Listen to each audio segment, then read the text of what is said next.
పాఠాలు చదివాం మనం. పోయిన ఆదివారం నాడు responsibilities of the church members అని చదివాం. ఈ ఎల్లో బుక్ మీకు ఇచ్చాం కదా, అందరి దగ్గర ఉన్నాయి. దీంట్లో 23వ పేజీలో ఉన్నాం. 13వ పాఠం, దాని నిర్వహణ, చర్చ్ గవర్నమెంట్ ఎలా ఉంటుందో ఈరోజు తెలుసుకుందాం. అంటే సంఘము అనేటువంటిది క్రీస్తు ప్రభువారిది. దాన్ని శిరస్సు క్రీస్తు, శరీరంలో అవయవాలుగా మనం అందరం కూడా బాధ్యత కలిగిన వాళ్ళమని బైబిల్ మనకి తెలియజేసింది. క్రీస్తు ప్రభువారు ఏం చెప్పారు? మత్తయి సువార్త 16:18 సంఘము అనే శరీరమునకు నేను శిరస్సుని అని చెప్పాడు కదా, సంఘాన్ని నేను కడతాను అని చెప్పారు కదా. కాబట్టి యూనివర్సల్గా ఉన్న క్రీస్తు సంఘాలన్నిటికీ హెడ్ క్రీస్తు. ఆయన పరలోకం నుండే హెడ్ అన్నమాట. కాబట్టి మనందరికీ, క్రైస్తవులందరికీ హెడ్ ఎవరంటే క్రీస్తు. ఆర్సీఎం వాళ్ళకి పోప్ ఉంటాడు, సిఎస్ఐ వాళ్ళకి బిషప్ ఉంటాడు, కార్డినల్స్, ఆర్చ్ బిషప్ వాళ్ళు ఉంటారు. కానీ క్రీస్తు ప్రభు సంఘానికి హెడ్ ఎవరండి? క్రీస్తే. కాబట్టి ఆయన ఏమన్నారు? నా సంఘాన్ని క్రీస్తు అనే బండ మీద కడతానన్నారు, కట్టారు. అది క్రీస్తు శకం 33వ సంవత్సరంలో జరిగింది. అయితే దాని యూనివర్సల్గా మా ప్రభువారు చెప్పారు.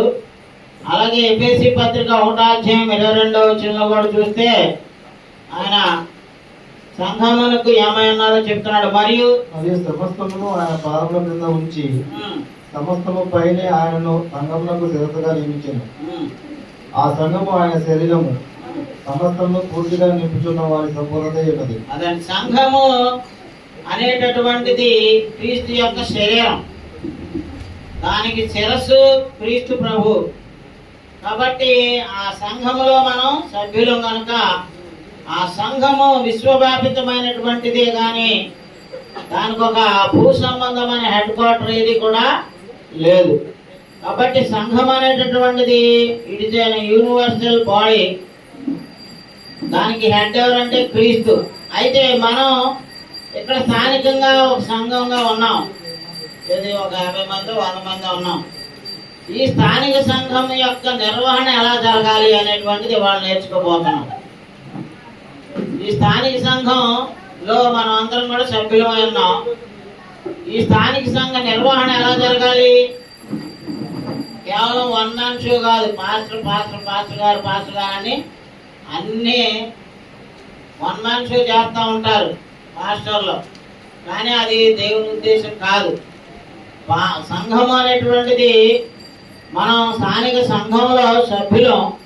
సంఘం అంటే ఏంటో 1 కొరింథీ 1:2 పౌలు గారు కొరింథీలో ఉన్నటువంటి రాస్తూ ఏమంటున్నాడో చూడండి.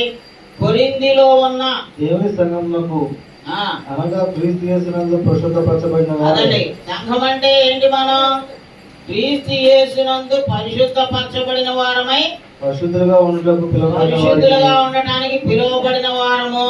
వారికి మనకును ప్రభువుగా ఉన్న మన ప్రభువైన యేసుక్రీస్తు నామమున ప్రతి స్థలంలో ప్రార్థించే వారికి అందరికీ శుభమని చెప్పి వ్రాయినది. సంఘం అంటే ఏంటంటే క్రీస్తు యేసునందు పరిశుద్ధపరచబడ్డాం. క్రీస్తు యేసునందు పరిశుద్ధులుగా జీవించడానికి మనం పిలువబడ్డాం. కాబట్టి స్థానిక సంఘము అంటే అక్కడున్న కొరింథీలో ఉన్నటువంటి వారికి రాస్తూ క్రీస్తు యేసునందు పరిశుద్ధపరచబడిన వారే పరిశుద్ధులుగా ఉండటానికి పిలువబడ్డాం అన్నమాట. మనం సంఘం అంటే ఏంటంటే మనం క్రీస్తునందు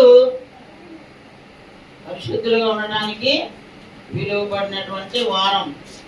అటువంటి వారికి యెరూషలేములో ఉన్న సంఘానికి ఏం జరిగిందో చెప్తున్నాడు అపోస్తలుల కార్యాలు 8:1. ఆ కాలమందు యెరూషలేములోని సంఘమునకు గొప్ప హింస కలిగినందున. అది దేనికి కలిగిందండి హింస? స్థానిక సంఘానికి కలిగింది. అక్కడ యెరూషలేములో మాత్రమే ఉంది మొదట్లో సంఘం. తర్వాత విశ్వవ్యాప్తంగా మనం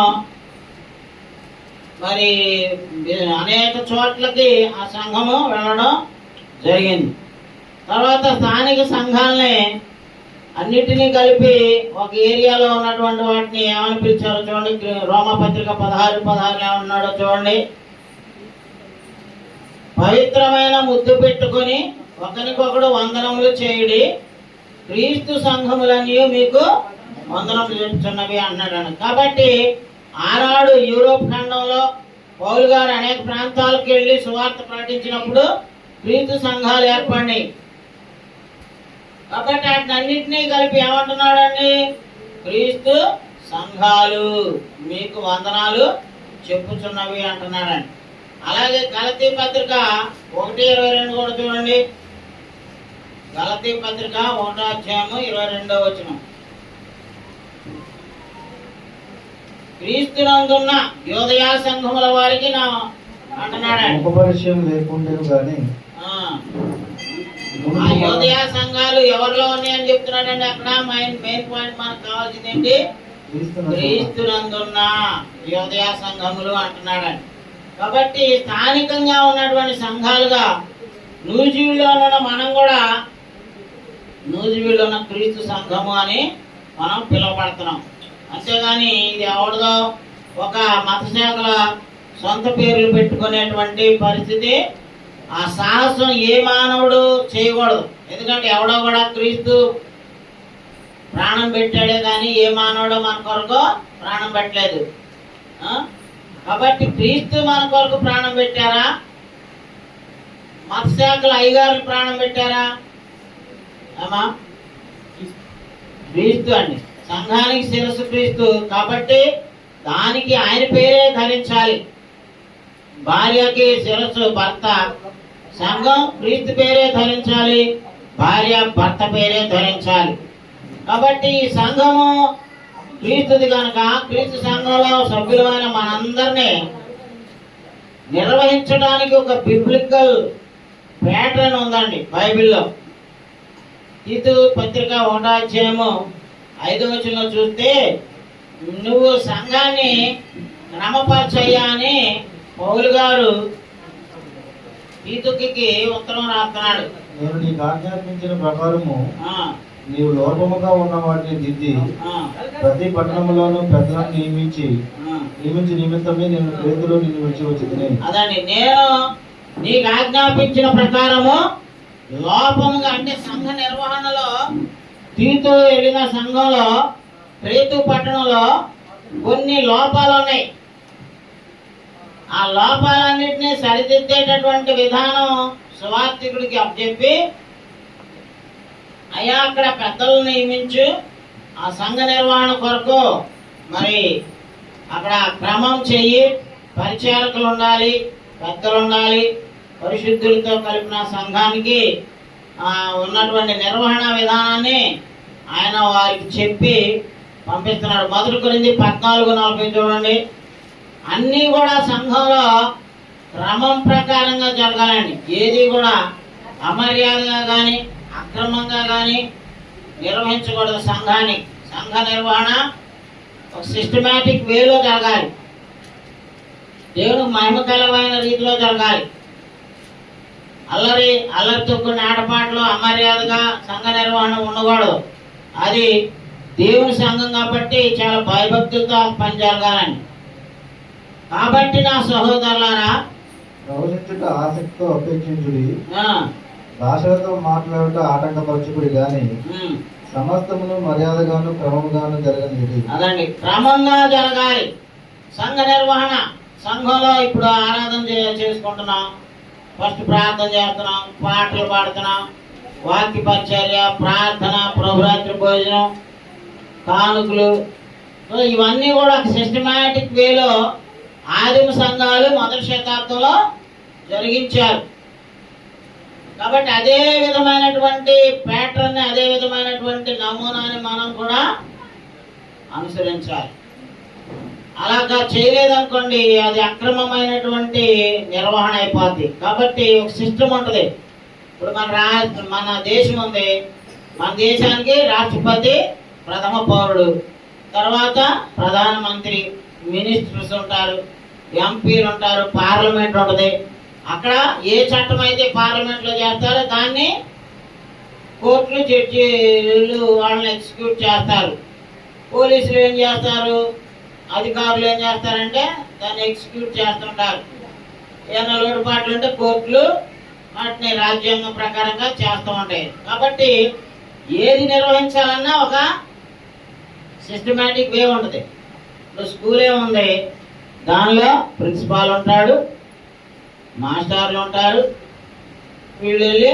వీళ్ళందరికీ కూడా ఒక విధానం ఉంటుంది నిర్వహణ అంటే. అలాగే క్రీస్తు ప్రభు సంఘాన్ని కూడా నిర్వహించడానికి దేవుడు ఏర్పాటు చేశాడు. అది బైబిల్ పరమైనటువంటి ఏర్పాట్లు ఏంటో మనం చూస్తే మనకు అర్థమవుతుంది. లోకంలో సంఘ నిర్వహణ అంతా కూడా మానవ కల్పితమైన విధానంలో ఉంది, కానీ బైబిల్లో ఉన్న నిర్వహణ మనం ఈరోజు చూడబోతున్నాం. అపోస్తుల కార్యములు 14:23 చూడండి. మరియు ప్రతి సంఘములో వారికి పెద్దలను ఏర్పరచి ఉపవాసముండి ప్రార్థన చేసి వారు నమ్మిన ప్రభువునకు వారిని అప్పగించిరి. ఒకే చోట పాతుకుపోయి ఉన్నటువంటి విధానం ఎక్కడా లేదండి. వాళ్ళు వెళ్ళారు, సంఘాలు కట్టారు, బాప్తిసాలు ఇచ్చి ఆ సంఘాలనే పెద్దలకు అప్పచెప్పారండి. పెద్దలంటే ఆ పెద్దల గురించి కూడా వచ్చే వారం నేర్చుకుందాం, వాళ్ళ అర్హతలు ఏంటి అవన్నీ. అయితే సంఘ నిర్వహణకు మెయిన్ ఏంటంటే సంఘ సభ్యులని కాపాడటానికి, వాళ్ళని వాక్యంలో పెంచడానికి, వాళ్ళకు మాదిరికరమైనటువంటి క్రైస్తవ్యాన్ని అవలంబింప చేయడానికి ఈ దేవుని యొక్క ఏర్పాటు పెద్దలు అన్నమాట. అందుకని అక్కడ ఏం చేశారండి, అర్హత గల పురుషులను ఏం చేశారు, పెద్దలుగా ఏర్పాటు చేశారు. ఉపవాసం ఉండి ప్రార్థన చేసి వారు నమ్మిన ప్రభువునకు వారిని అప్పగించారు. కాబట్టి ప్రియ సహోదరి సహోదరులారా, సంఘ నిర్వహణ సంఘ పెద్దల ద్వారా జరిగేది అనమాట 10వ శతాబ్దంలో. ఈ సంఘాలన్నిటి మీద ఎక్కడో ఒక హెడ్ ఉండటం కాదు. సంఘం ఏ స్థానిక సంఘంలో ఆ స్థానిక సంఘంలోనే పెద్దలు ఉంటారు. ఏ స్థానిక సంఘానికి ఆ స్థానిక సంఘంలోనే నాయకులు ఉంటారండి. మన మీద ఎక్కడో ఉన్నవాడు ఎవడో ఒకడు మన మీద పెత్తనం చేయడానికి అధికారం లేదండి. మనం స్వయం ప్రతిపత్తి కలిగినటువంటి అటానమస్ ఎగ్జిక్యూట్ చేసుకునేటువంటి స్వయం ప్రతిపత్తి గల సంఘాలు. కొన్ని సంవత్సరాలు అంటే వాళ్ళకి గుంటూరులోనో లేకపోతే మద్రాసులోనో లేకపోతే ఇంకెక్కడో హెడ్ క్వార్టర్స్ ఉంటాయి, అక్కడ నుంచి వాళ్ళకి ఆర్డర్స్ రావాలి. కానీ స్త్రీ సంఘాలకు అలాగే ఎవడో కూడా భూ సంబంధంగా అక్కడి నుంచి రావడానికి లేదు. మనం ఇక్కడికిక్కడే స్థానిక సంఘం మనమే నిర్ణయం చేసుకోవాలి, మనమే నిర్వహించుకోవాలి. ఇది దేవుని యొక్క విధానం అన్నమాట. అపోస్తుల కార్యములు 20:17 కూడా చూడండి. ఎఫెసులో ఉన్న సంఘ పెద్దలను పిలిపించాడు పౌలు గారు. అతడు మిలేతు నుండి ఎఫెసునకు వర్తమానము పంపి సంఘపు పెద్దలను పిలిపించినది. సంఘపు పెద్దలను పిలిపించాడు. ఇప్పుడు మనం అందరం సంఘంగా ఉన్నాం. మనలో నాయకత్వం వహించే వాళ్ళు, కొద్దిగా బాధ్యత తీసుకొని దేవుని పని మీద ఆసక్తి కలిగిన వాళ్ళు, ఆ పనులు నెరవేర్చే వాళ్ళకి ఏ పనులైనా మనం అప్పగిస్తూ ఉంటాం. అది అలాగే పౌలు గారు కూడా ఎఫెసులో నుండి సంఘపు పెద్దలను పిలిపించాడు. అలాగే 1 తిమోతి పత్రిక 3:8 చూస్తే అర్హత కలిగినటువంటి వారిని సంఘ పెద్దలుగా నియమించాడండి. 1-8 చూస్తే అక్కడ ఆ అర్హతలు ఏంటో, ఎవడైనాను అధ్యక్ష పదవిని ఆశించిన అటు వాడు దొడ్డ పనిని అపేక్షిస్తున్నాడను మాట నమ్మదగినది. అధ్యక్షుడగు వాడు నిందారహితుడును, ఏకపత్ని పురుషుడును, యథానుభావుడును, స్వస్థ బుద్ధి గలవాడును, మర్యాదర్శుడును, అతిథి ప్రియుడును, బోధింపదగిన వాడునై ఉండి మద్యపానీయు కొట్టువాడును కాక సాత్వికుడును, జగడమాడని వాడును, ధనాపేక్ష లేని వాడునై సంపూర్ణ మాన్యత కలిగి తన పిల్లలను స్వాధీనపరచుకొనుచు తన ఇంటి వారిని బాగుగా లేని వాడిని నవలను. ఎవరైనా తన ఇంటి వారిని ఏలనేరకపోయినలా అతడు దేవుని సంఘమును ఎలాగ పాలించును? అతడు గర్వంతుడై అపవాదికి కలిగిన శిక్షావిధికి లోబడుకున్నట్లు క్రొత్తగా చేరిన వాడై ఉండకూడదు. మరియు అతడు నిందపాలై అపవాది ఊరిలో పడిపోకున్నట్లు సంఘమునకు వెలుపటి వారి చేత మంచి సాక్ష్యము పొందినవాడై ఉండవలను. అలాగుననే ఇవన్నీ కూడా ఇటువంటి అర్హతలు ఉన్న వాళ్ళని సంఘ పెద్దలుగా నియమించుకోవాలనేటటువంటిది అక్కడ చెప్తున్నాడు. అయితే అది నెక్స్ట్ లెసన్లో మనం చూస్తాం. అయితే సంఘంగా క్రైస్తవులు అందరూ కూడా పరిశుద్ధులు. ఈ పరిశుద్ధుల్లోనే ఎవరెవరు ఉంటారు? ఫిలిప్పీ పత్రిక 1:1 చూడండి. సంఘంలో ఎవరెవరు ఉన్నారో ఫిలిప్పీ సంఘంలో. క్రీస్తు యేసునందరి సకల పరిశుద్ధులకును, అది క్రీస్తు యేసునందరి సకల పరిశుద్ధులకును, అధ్యక్షులకును, పరిచారకులకును క్రీస్తు యేసు దాసులైన పౌలును తిమోతియును చెప్పమని చెప్పి వ్రాయినది. అది ఫిలిప్పీలో ఉన్న సంఘంలో పరిశుద్ధులు ఉన్నారు. ఆ పరిశుద్ధుల్లో నుంచి అధ్యక్షుల్ని, పరిచారకుల్ని కూడా ఏర్పడేసుకున్నారు. అంటే అధ్యక్షులు అంటే పెద్దలు, సంఘ పెద్దలు, బిషప్స్. ఆ స్థానిక సంఘంలోనే ఎవరు ఉన్నారండి? అధ్యక్షులు ఉన్నారు, డీకన్స్ అంటే పరిచారకులు ఉన్నారు, మామూలుగా నార్మల్గా మెంబర్స్ ఉంటారు. మన సంఘంలో ఎలాగైతే మెంబర్స్ ఉంటారు, ఆ మెంబర్స్లో నుండే సంఘ పెద్దల్ని నియమించుకుంటాం. ఆ మెంబర్స్లో నుండే డీకన్స్ అంటే వీళ్ళు కూడా ఈక్వల్గా ఎల్డర్స్ లాగే సంఘ పెద్దలకు ఉండే అర్హతలే. అంటే వీళ్ళు వుడ్ బి ఎల్డర్స్ అన్నమాట. లేకపోతే ఎల్డర్స్ రిటైర్ అయిపోయాక లేకపోతే ఎవరైనా చచ్చిపోయారనుకోండి, లేకపోతే ఎవరైనా రిజైన్ చేశారనుకోండి, ఈ డీకన్స్లో నుంచి పెద్దలను కూడా ఏర్పాటు. అంటే పెద్దలకు ఉండే ఏ అర్హతలు అయితే ఉన్నాయో ఈ డీకన్స్ అంటే పరిచారకులకు కూడా అవి అర్హతలు ఉంటాయి అన్నమాట. కాబట్టి మనం సంఘం అంటే పరిశుద్ధులు, ఆ పరిశుద్ధుల నుంచి ఎన్నిక చేయబడినటువంటి అధ్యక్షులు, వాళ్ళకై సహకరించే పరిచారకులు, డీకన్స్ అన్నమాట. కాబట్టి ఇది సంఘం యొక్క నిర్వహణకు దేవుడు ఏర్పాటు చేసినటువంటి విధానం సంఘం. తర్వాత సంఘం యొక్క పని, ప్రభు యొక్క పని ఎక్కడి నుంచో వచ్చి ఏదో ఎవరో చేయరండి. మన పని మనమే చేసుకోవాలనేది దేవుని యొక్క ఉద్దేశం. అందుకే ఎఫెసీ పత్రిక 3:10 ఏమంటున్నాడో చూడండి.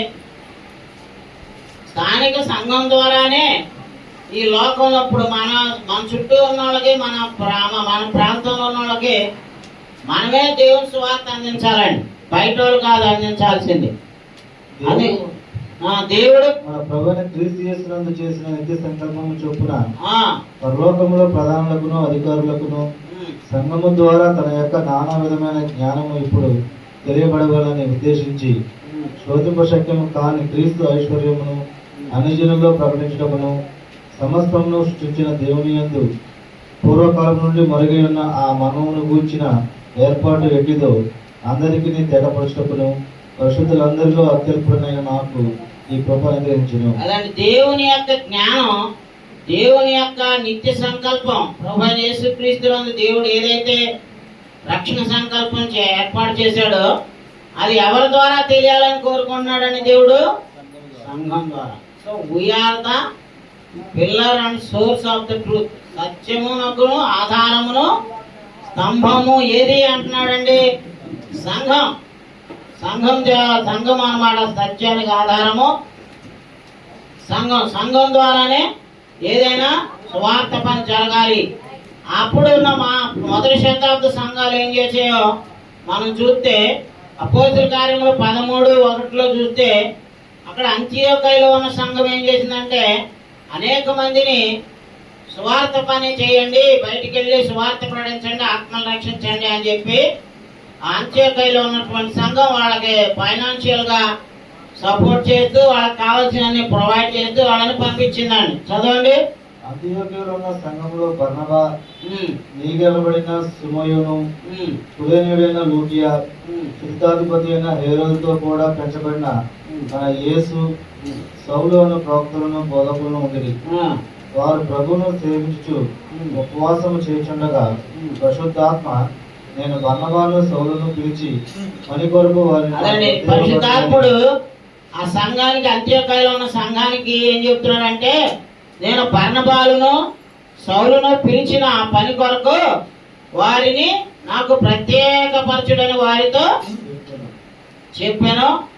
అంతటా వారు ఉపవాసం ఉండి ప్రార్థన చేసి వారి మీద చేతులుంచి వారిని పంపే. అది బయటికి వెళ్ళి సువార్త ప్రకటించమని ఎవరు పంపాలి? సంఘం పంపాలి. అంతేగాని సంఘంలో ఉండి ముఠాలు పట్టుకొని నేను ఒక 10 మందిని ముఠా చేసి నా ఇంటికాడ ప్రార్థన పెట్టుకుంటాననేవాడు సైతాన్ గాడు అనమాట. అలాగ ముఠాలు పెట్టుకొని ముక్కలు ముక్కలు చేసుకోవడానికి దేవుడు ఒప్పుకోవట్లా. ఎవరైనా బయట ఎక్కడనే ఓ ప్రాంతంలో సువార్త చెప్పాయా అని పంపించారనుకో సంఘము, అదేం చేయాలంటే ఒక డిసైడ్ చేసి, అయ్యా నువ్వు పలానా చోట వెళ్ళి పని చేయి, నీకు మేము సహాయపడతాం, నువ్వు సంఘం లేని చోట్ల సంఘాలు కట్టు అని పంపించారు. అంతేనా? అది బైబిల్ విధానం. మన ఇప్పుడున్న వాళ్ళు ఏం చేస్తారు, ఉన్నోళ్ళలోనే నలుగురిని ముఠాలు కట్టి అయ్యగారి మీద ఏదో ఒక పులిపోతు మాటలు చెప్తే ఎవడో ఒకడు ఉంటాడు కదా. అందరూ ఆదాం గారిని ప్రేమించే వాళ్ళే ఉంటారు, ఆదాం గారిని ద్వేషించే వాళ్ళు కూడా ఉంటారు, ఆదాం గారి మీద అసూయ పడే వాళ్ళు ఉంటారు, ఆదాం గారి మీద చడుక్కునే కొడుక్కునే వాళ్ళు కూడా ఉంటారు. అలాంటి వాళ్ళు అందరూ ఏమవుతారు, ముఠాలు కడతారనమాట. అక్కడ అలాంటి వాళ్ళే తయారయ్యారు కదా 2-3 ముఠాలు.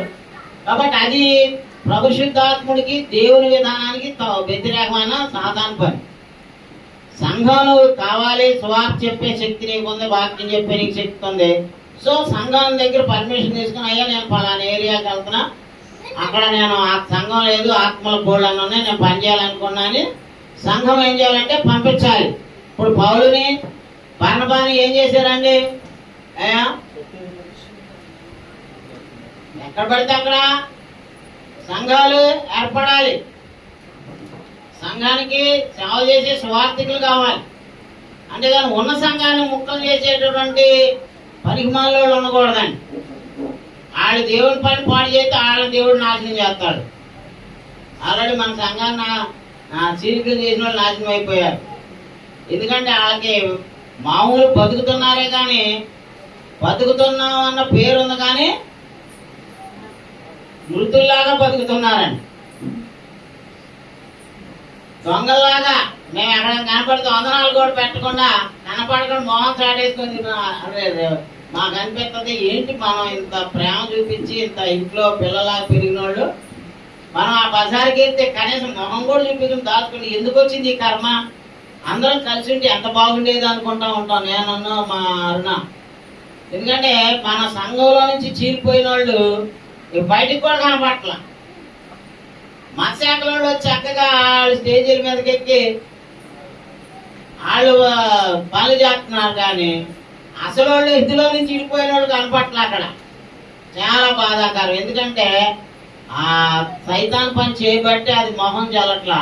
అదే నిజాయితీ గల పని చేస్తే ఏమవుతామండి, అందరం ఎక్కడున్నా పలకరించుకుంటాం, వందనాలు చెప్పుకుంటూ ఉంటాం, సంతోషంగా ఒకరికొకరు ఆరాధన చేసుకుంటాం. ఇప్పుడు సోదరులు అమర్ కిరణ్ గారు నూజివీడు అల్లుడు గారు మరి ఆయన ఇక్కడికి వచ్చారు. ఇక్కడ క్రీస్తు సంఘం ఉందని ఎత్తుక్కుంటూ వచ్చారా లేదా? ఇప్పుడు ఆయన ఎక్కడున్నా ఆయన ఏమై ఉన్నారు, సంఘం క్రీస్తు సంఘం. కాబట్టి మనం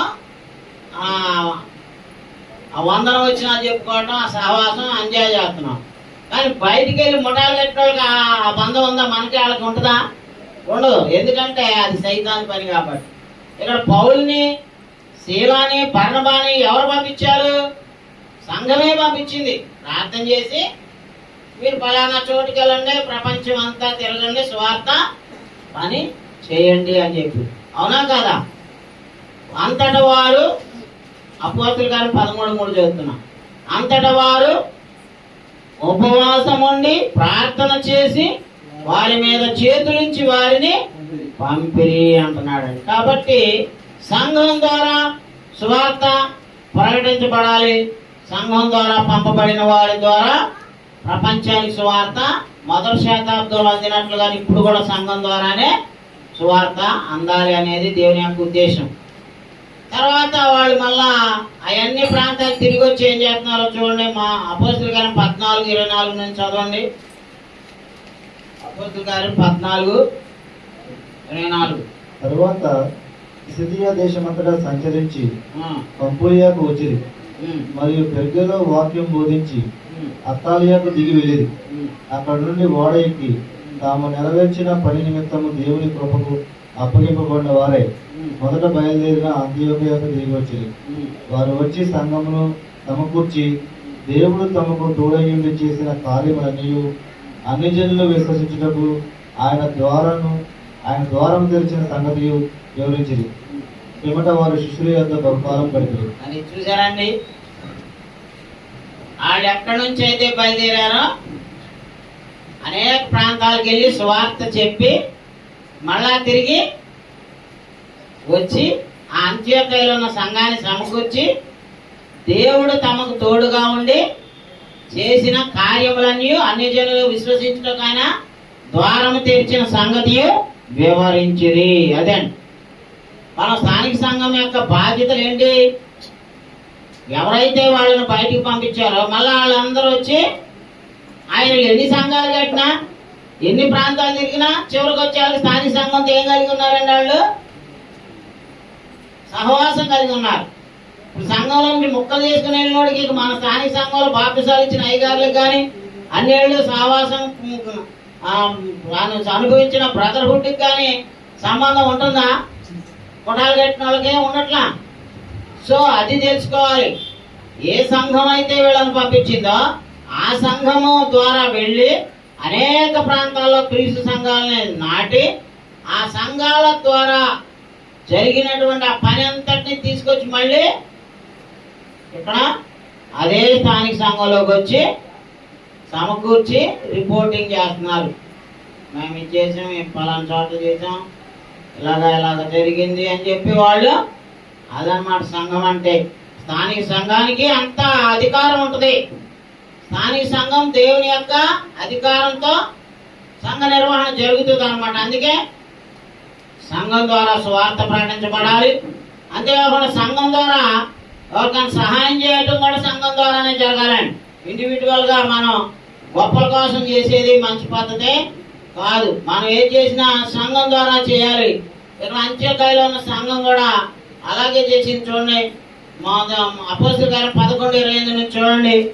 మన వ్యక్తిగతమైనటువంటి గొప్ప వ్యక్తిగతంగా మన క్రెడిట్ రావాలని ఎప్పుడు చూసుకోకూడదు. సంఘానికి గొప్ప రావాలి, సంఘం గౌరవించబడాలి, సంఘానికి దేవునికి మహిమ రావాలని చూడాలి తప్ప వ్యక్తిగతంగా ఏది కూడా మనము చేయకూడదు అనమాట. ఇక్కడ సంఘం ఏం చేసిందో చూడండి. వారిలో అగములను ఒకరు నిలబడి భూలోకమంతటా గొప్ప కరువు రాబోచున్నదని ఆత్మ ద్వారా సూచించాను. అది క్లౌదియా చక్రవర్తి కాలం ముందు సంభవించాను. అప్పుడు శిష్యులలో ప్రతి వాడును తన శక్తి కొలది యోదయలో కాపురమన్న సహోదరులకు సహాయము పంపుటకు నిశ్చయించుకొనెను. అలాగ చేసి బర్నబా సౌలు అను వారి చేత పెద్దల ఎద్దుకు దానిని అది ఈ అంత్యోకియలో ఉన్న సంఘంలో యెరూషలేములో ఉన్న సంఘానికి కరువు వచ్చింది, అక్కడ బాధలు పడుతున్నారు దేవుని ప్రజలు అని చెప్పి ఈ సంఘంలో వాళ్ళు ఏం చేశారంటే అందరూ కూడా చందాలు వేసుకొని పోగు చేసి ఆ డబ్బును కూడా మళ్ళీ వ్యక్తిగతంగా ఎవరికి ఇవ్వట్లే, పర్సనల్గా ఎక్కడా వ్యక్తిగతంగా తీసుకోవట్లేదు, అక్కడ వ్యక్తిగతంగా ఇవ్వట్లేదు. సో అంతా కూడా కలెక్టివ్గా ఏదైతే అందరూ కలిసి పోగు చేశారో ఆ ధనాన్ని తీసుకెళ్ళి ఏ ఒక్క వ్యక్తికి ఇవ్వడానికి లేదు, మళ్ళీ అక్కడ కూడా సంఘానికి అప్పచెప్పారు. ఇప్పుడు మనం కూడా మన వరదల దెబ్బతిన్నారు కదా, ఆడ క్రీస్తు సంఘాలు ఉన్నాయి. మన దగ్గరికి వచ్చి వారికి చెప్పిన రాజకుమార్ గారి సంఘం, ఆయన వరదల్లోనే చచ్చిపోయాడు. ఆయన షుగర్ పేషెంట్, ఆక్సిజన్ అందక వరదల్లోనే చచ్చిపోయాడు ఆయన. అయితే ఆ సంఘం చాలా పేదరికంలో ఉంది. నేను మీ అందరికీ చెప్పాను, అందరూ కూడా బియ్యం ఇచ్చారు. అందరూ ఎవరికి ఇచ్చేది వాళ్ళు చక్కగా ఇచ్చారు. సహోదరుడికి నేను ఫోన్ చేసి అయ్యా మేము వెళ్తున్నామంటే ఆయన కూడా డబ్బులు పంపిస్తే నూనె ప్యాకెట్లు కొన్నాం, కొంతమంది కందిపప్పు బియ్యం. మన ఇష్టం గారైతే ఆమె కొత్త చీర ఇచ్చింది, ఆ కొత్త చీర తీసుకెళ్ళి ఆ పట్టు చీర ఆ పాత్రం గారికి ఇచ్చాం. ఈ అన్నీ కూడా ఇక్కడ సంఘంలో పోగు చేసి ఆ వరదల్లో మునిగిపోయినటువంటి ఎక్కడ విజయవాడలో క్రీస్తు సంఘానికి మనం అందజేసాం. సో మేము కూడా అక్కడ కలెక్టివ్గా సంఘానికి అప్పచెప్పి వచ్చామండి. మేమేం ఫోటోలు దిగడానికో లేకపోతే వాళ్ళకి ఒకరికొకరికి పెద్ద ఏదో ఇచ్చినట్టుగా బిల్డప్ ఇవ్వకుండా సంఘానికి అక్కడ ఉన్న నాయకులకు అప్పచెప్పి అయ్యా మీరు వచ్చే ఆదివారం మీ సంఘంలో పంచుకోండి అయ్యా అని చెప్పి ఇచ్చేసి వచ్చాం. సో ఆ విధంగా ఉండాలన్నమాట. ఏది జరిగినా స్వార్థ ప్రకటన సంఘం ద్వారా పంపబడి చేయాలి. ఏదైనా చారిటీ యాక్టివిటీస్ ఏదైనా హెల్ప్ చేసినా కూడా it must be done through the church. సంఘం ద్వారా చేయాల్సినటువంటి ఈ పనులు అన్నమాట. కాబట్టి దీనిలో మనం అన్ని సంఘాలు కూడా స్వతంత్రమైనవిగా అయినప్పటికీ మనం ఇంకా ఇతర సంఘాలు కలిసి స్వార్థ పని చేయొచ్చు, ఇతరులకు సహాయం కూడా చేయొచ్చు. అదే 2 కొరింథీ 8వ అధ్యాయంలో చూడండి, అక్కడున్న సంఘాలు కలెక్టివ్గా మాసిదోనియాలో ఉన్న సంఘాలన్నీ కలిసి కొన్ని సంఘాలు దాతృత్వాన్ని తీసుకెళ్ళి పేదలకి సహాయం చేస్తున్నారండి.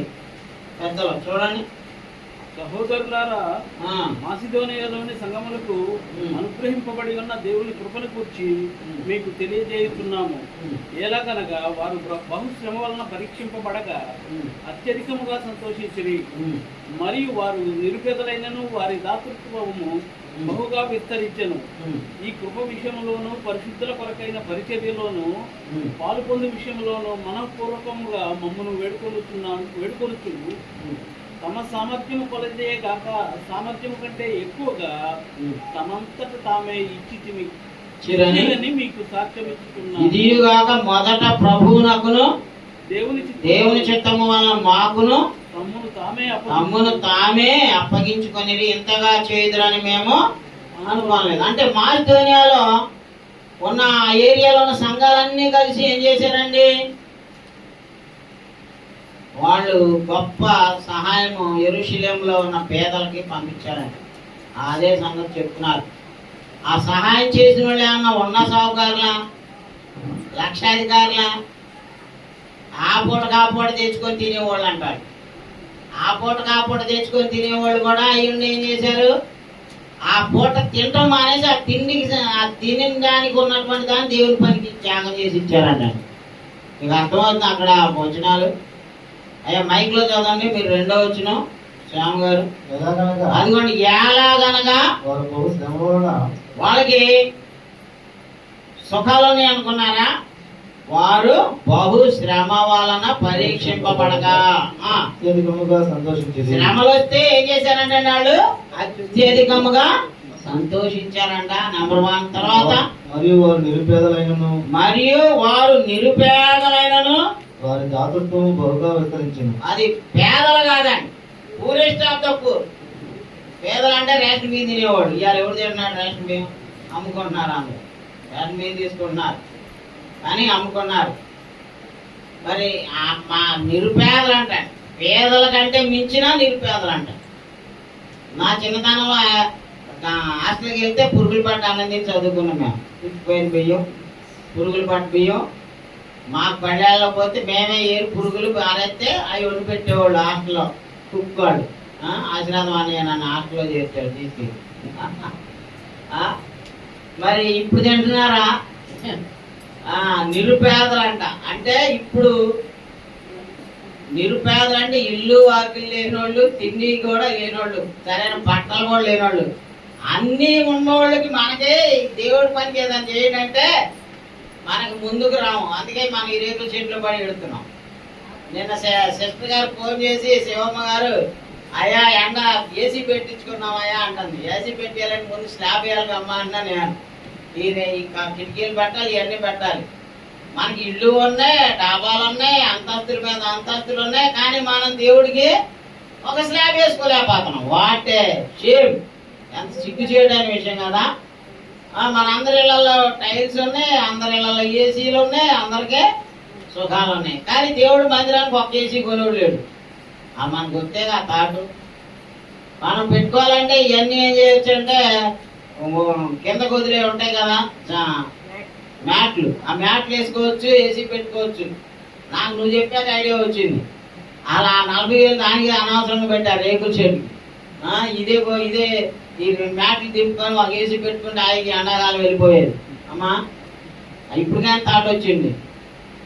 ప్రమోద్ గారికి చెప్పాను, నువ్వు ఫోన్ చేసిన వెంటనే అయ్యా యాసిలేషన్ లేదండి, ఆ ఫ్యాన్ ఒకే తిరుగుతుంది, అందరూ చెమటలు ఇసురుకుంటున్నారు, అది అనిత ఇసురుకుంటుంది, ఇంకో పిల్లకి సాయం చేస్తుంది. మరి వీళ్ళందరికీ ఫ్యాన్లు కావాలయ్యా అని చెప్తే వచ్చే వారానికి అరేంజ్ చేద్దాం అన్నాడు. ఎందుకంటే మనం దేవుని పని చేయాలంటే మన దగ్గర కోట్లే ఉండక్కర్లా. ఆ కోట్లు ఉన్నోడు డబ్బులు ఉన్నోడు దేవునికి ఎవడో ఈవిడికి ఈ బుద్ధి కదా. ఆ డబ్బులు ఉన్నోడికి ఆ డబ్బులు ఇంకెంత పెంచుకుందాం అనేది వస్తాడు, కానీ దేవుడికి ఇద్దామని అనిపించింది. వీళ్ళు ఎలాంటి వాళ్ళు అంటే ఏ స్థితిలో ఉన్నవాళ్ళు ఇచ్చారు దేవునికి. మరి నా బండి నేను ఒక సువార్థికుడికి ఇచ్చా, బండి లేదు నాకు, ఎలా అనుకుంటుంటే మీరందరూ బండి కొనిపెట్టేసేసారు. అప్పుడు అప్పు చేసి మరీ ఇచ్చారండి కొంతమంది, నాకు తెలుసు. ఒక 5,000 అలా దగ్గర డబ్బులు లేవు, వడ్డీలో దగ్గర తీసుకొని అయ్యగారికి 5,000 అని చెప్పి అలా అని చెప్పగానే ఆమె వారాల దగ్గర తీసుకొని ఇచ్చింది ఒక సహోదరు. అయితే అప్పుడున్నటువంటి తెగింపు, అప్పుడున్నటువంటి రాత్రులతో ఇప్పుడు చాలా మందిలో నాకు కనపట్లేదండి. మీటింగులు పెట్టినా చాలా మంది ఇంట్లో ఒక 20 మంది ఇచ్చారు, ఆ లిస్ట్ పెట్టాగా చర్చ్ గ్రూప్లో.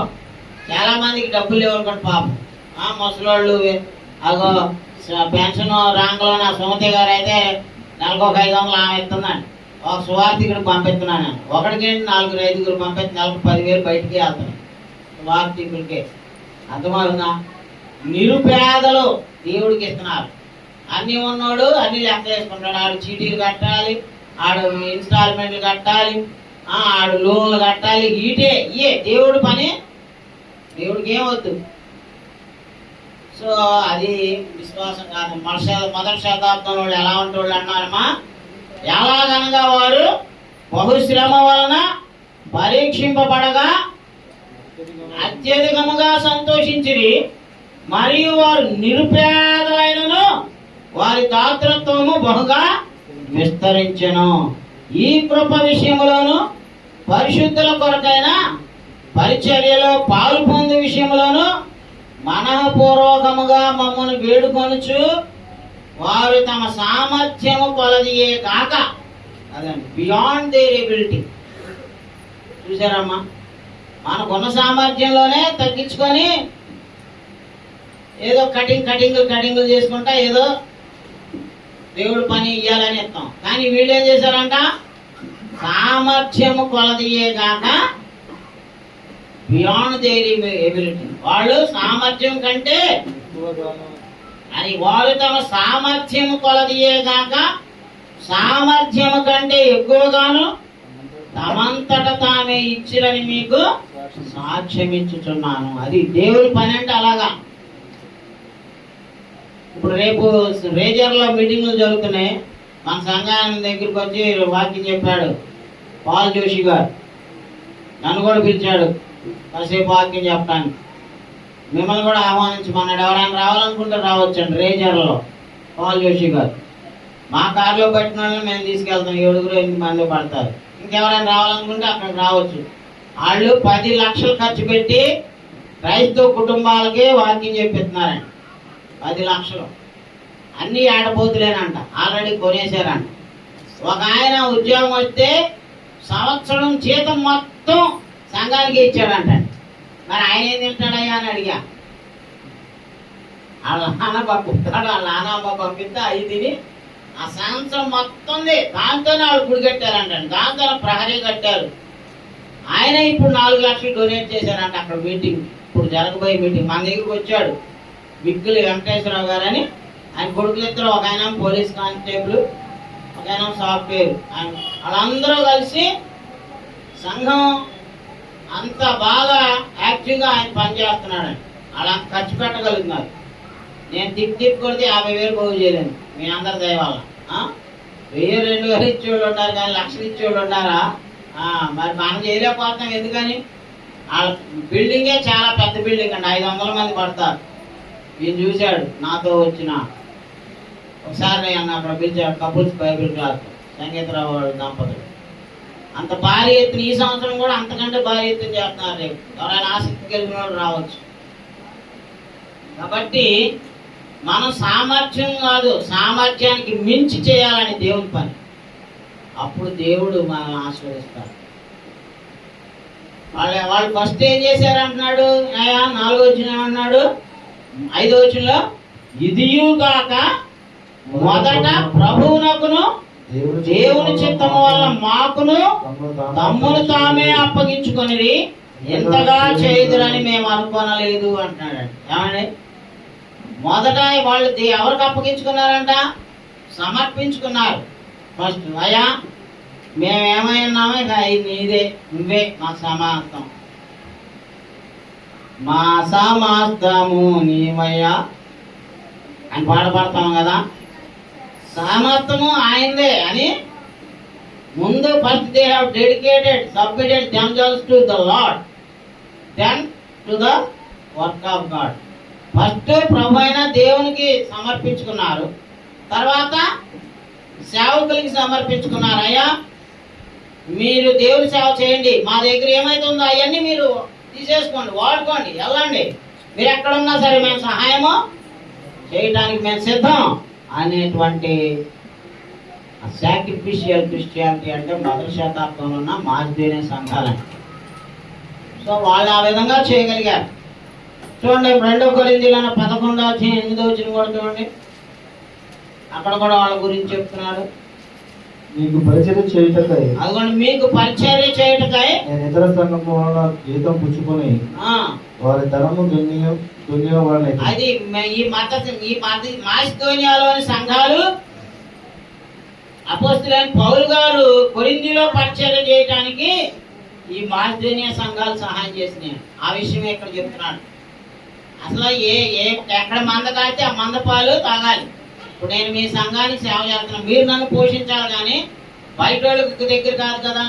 పౌలు గారు కొరింథీలో సేవ చేయడానికి ఫిలిప్పీ సంఘాలు, మాసిదోనియా సంఘాల దగ్గర వాళ్ళు పంపిస్తుంటే అవి పట్టుకొని వాటితో జీవనం చేస్తూ సువార్త ప్రకటించాడు.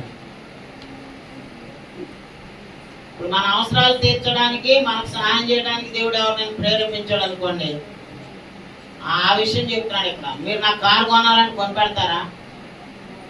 కొనిపెట్టలేదు. విజయవాడలో పురుషోత్తం గారికి అయితే వాళ్ళ సంఘం కొనిపెట్టింది కారు. నెల కిస్తీ రాళ్ళే కడుతున్నారంట.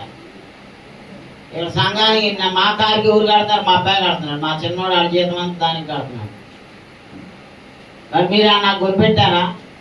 నాకు స్కూటర్ లేదు, స్కూటర్ కూడా నాకు ఓ మహానుభావుడు, ఇంకో ఇందాక మీకు ఇచ్చాం కదా బుక్లు, అందులో కింద ఉన్నాయన పైన ఉన్న రైట్ రామ్ జోన్ విలియమ్స్ గారేమో బావా వాళ్ళ బామ్మకి చెప్పాడండి, ఇదిగో ఆదాం అనేవాడు స్కూటర్ లేదు, సేవ చేస్తున్నాడు, మంచి ట్రాన్స్లేటరు, అక్కడ ఉన్న సంఘం పేర్దాలు చెప్పగానే స్కూటర్ కొనుక్కోమని సహాయం చేశాడంట. సో మనకి సామర్థ్యం లేనప్పుడు మనకు బయట నుండి సహాయం చేస్తారు. అదే మనకు సామర్థ్యం ఉందనుకోండి, మనం ఏం చేస్తాం? ఇతరులకు కూడా సహాయం చేస్తాం. అది మనం బియాండ్ అవర్ ఎబిలిటీకి సహాయం చేయగలిగినోడే నిజమైన క్రైస్తవుడు అండి. ఉన్న శక్తిని కూడా దాచుకునే పీనాసి వ్యక్తులు క్రైస్తవులు కారండి. వాళ్ళని మారాం బాప్తిసాలు పొందడం, నీళ్ళలో మునగడం మార్చడం కాదండి. మనసు మారాలి, జీవితం మారాలి. లోకం మీద, డబ్బు మీద, పాపం మీద మనసు లేకుండా చచ్చిపోవాలి. క్రీస్తు కొరకు మనకున్నదంతా వ్యయం చేయగలిగినోడు అసలైన క్రైస్తవుడు. అది మార్పు అంటే. మార్చడం అంటే ఏంటి? తీసుకొచ్చి బాప్తిసాలు ఇప్పించేసి ఎంతమంది బాప్తిసాలు ఇచ్చిరా? మేము ఆడు మౌడు పెళ్ళాలకు బాప్తిసం ఇచ్చాము. సంగీతరావు ఫ్రెండ్లకి వాళ్ళిద్దరు మౌడు పెళ్ళాలు విడిపోయారు. ఇప్పటికి వాళ్ళు ఎవడు పాత్ర రాదు. మౌడేమో హైదరాబాద్లో పెళ్ళం ఇక్కడ. వాళ్ళకి ఎందుకు బాప్తిసాలు? మార్చడం అంటే ఏంటి? వాళ్ళు చచ్చిపోయేదాకా క్రీస్తులో ఉండటం, క్రీస్తు కొరకు చేయగలిగింది చేయడం, చచ్చిపోయేదాకా దేవునిలో నీతిగా బతకడం. అది మార్చడం అంటే. నీళ్ళలో ముంచడం కాదు. నీళ్ళలో ముగిన వాడే మరొకపోయిన వాడు. ఇంకా అలాంటి వాడు మారు మనసు లేని వాళ్ళకి బాప్తిసాలు ఇవ్వడం వేస్ట్. నేను అందుకే బాప్తిసాలు కావాలని వచ్చిన వాళ్ళకే ఇస్తా కానీ పెద్దగా పొందు కనపడిన వాళ్ళ బాప్తిసం మామూలు ఆడు ఎందుకు పొందాక దాని విలువ తెలుసుకోకుండా ఆడు ఉంటాడమ్మా బాప్తిసం విలువ తెలియకుండా కొత్తగా వెళ్తాడు మరియమ్మ గారిని వెళ్ళిన కాడి నుంచి వచ్చేదాకా చంపుతూనే ఉంటాడు. వాళ్ళకి మారు మనసు రావాలి ఏమా నీ భర్తను మార్చుకోమ్మా అని ఆమెను తిడితే ఆమె ఏం చేస్తుంది? అసలు వాడికి మారు మనసు రావాలిగా.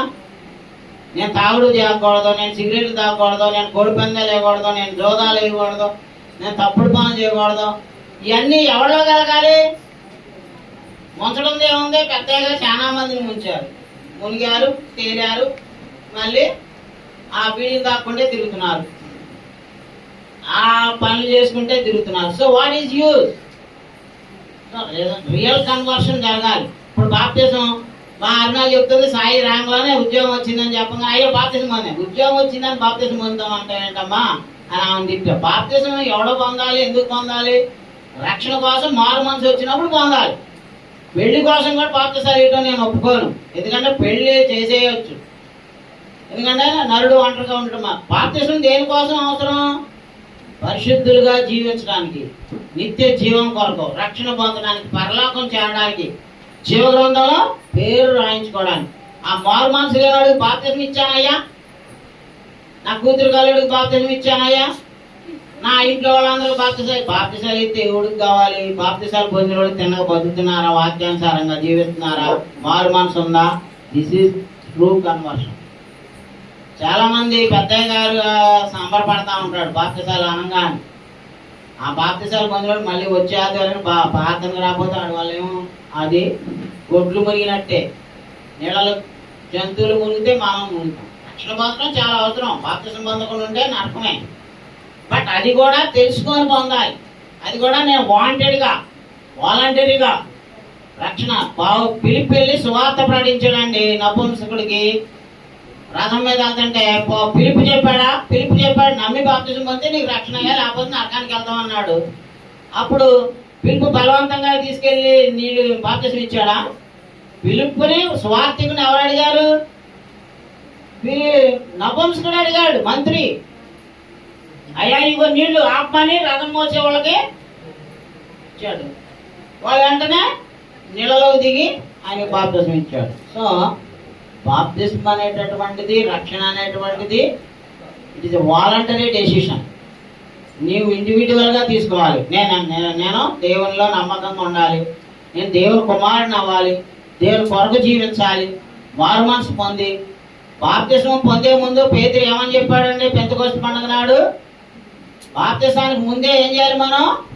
మీరు మారు మనసు పొంది పాప క్షమాపణ నిమిత్తం ప్రతివాడు యేసుక్రీస్తు నామమున. సో ఫస్ట్ రిపెంటెన్స్, ఫస్ట్ మారు మనసు రావాలి.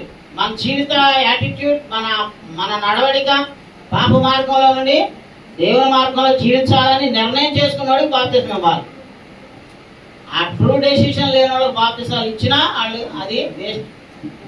వాళ్ళు నీళ్ళలో మునిగిన వాళ్ళే కానీ మారు మనసు పొందిన వాళ్ళు అవరు. అలాంటి బాప్తిజం వాళ్ళకి రక్షణ లేదు. నో, వాళ్ళు బాప్తిజం పొందినా మారు మనసు లేకుండా లోకాశీల్లో పడి తిరిగే వాళ్ళకి పరలోకం ఉండదు. అది గుర్తుపెట్టుకొని మనం ఆత్మలు రక్షించాలండి. తర్వాత మన సంఘం అంతా కూడా ఇతరుల సంఘాలకు కూడా స్వార్థ ప్రకటించడానికి సహాయం చేయొచ్చు. అనేక మందికి మరి దాతృత్వంగా కూడా సహాయం చేయొచ్చు. చూడండి రోమాపత్రిక 15:25, రోమాపత్రిక 15:25 చూడండి, ముగించేసుకుందాం.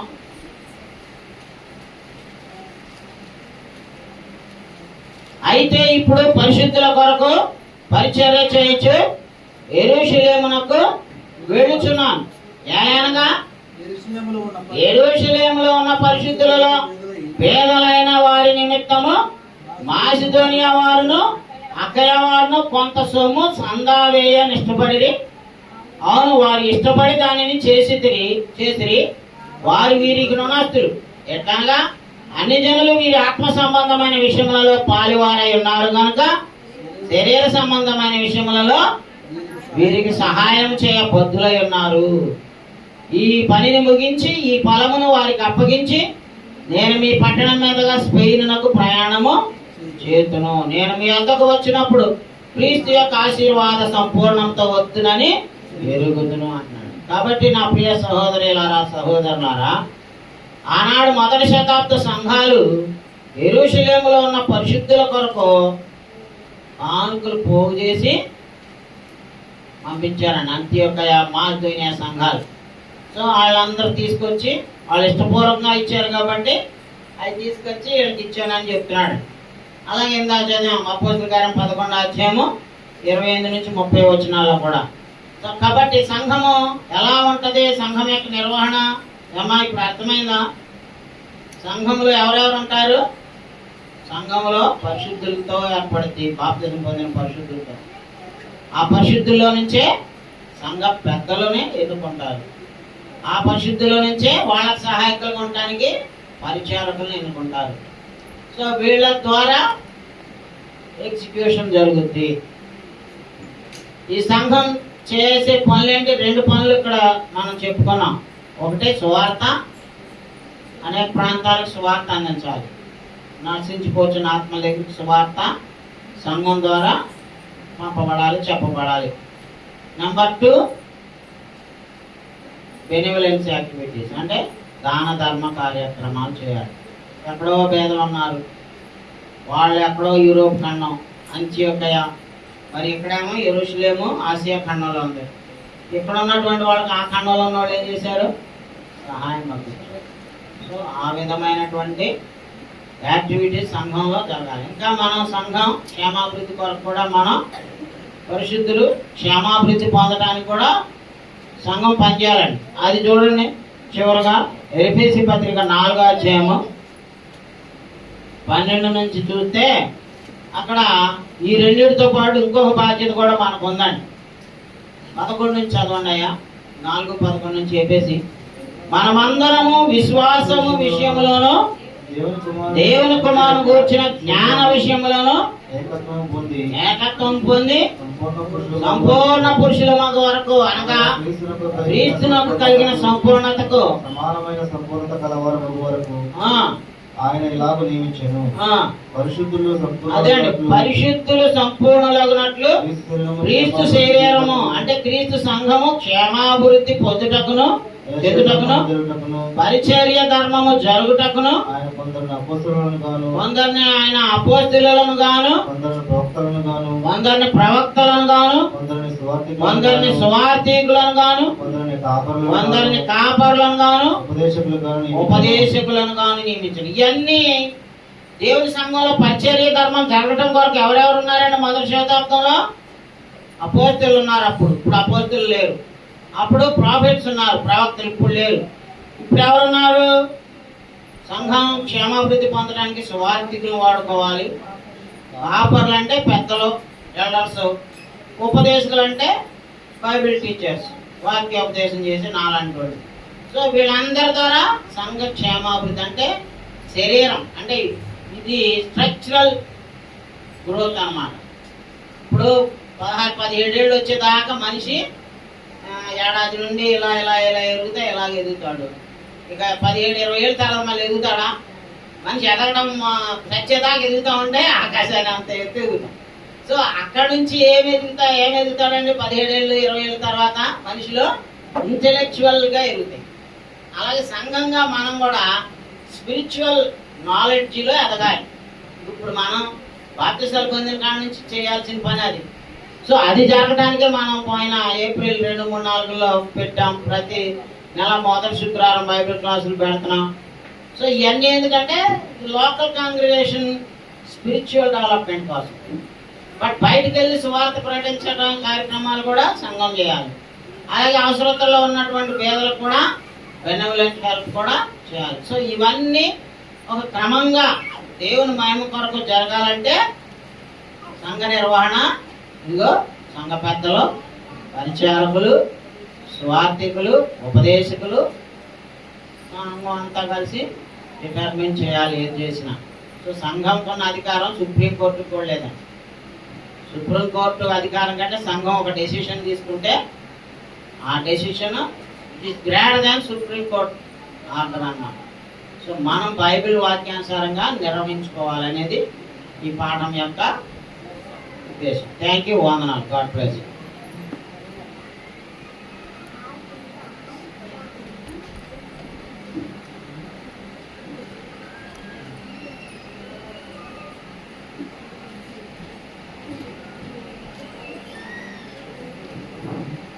కూడిన పరిశుద్ధులందరికీ ప్రభువుని యేసుక్రీస్తునామమున అందరికీ వందనాలండి. ఇదివరకు మా సహోదరులు పరిశుద్ధ లేఖనాల్లోంచి మరి స్థానిక సంఘం యొక్క గొప్పదనం గురించి, మరి స్థానిక సంఘంలో ఉన్నటువంటి వ్యక్తులు ఎటువంటి పరిచర్య చేయాలి అనేటువంటి విషయాల్ని సంఘానికి వివరించేందుకు సంఘం తరఫున సహోదరులకు వందనాలు తెలియజేస్తున్నాను. మరి ఆరాధనలో ప్రాముఖ్యమైన రకం మనందరం కూడా ప్రభువులో పాల్గొనబడటం, దీన్ని మర్యాదగాను క్రమంగాను ఆచరించాల్సిందిగా కోరుచున్నాను. అపోజిట్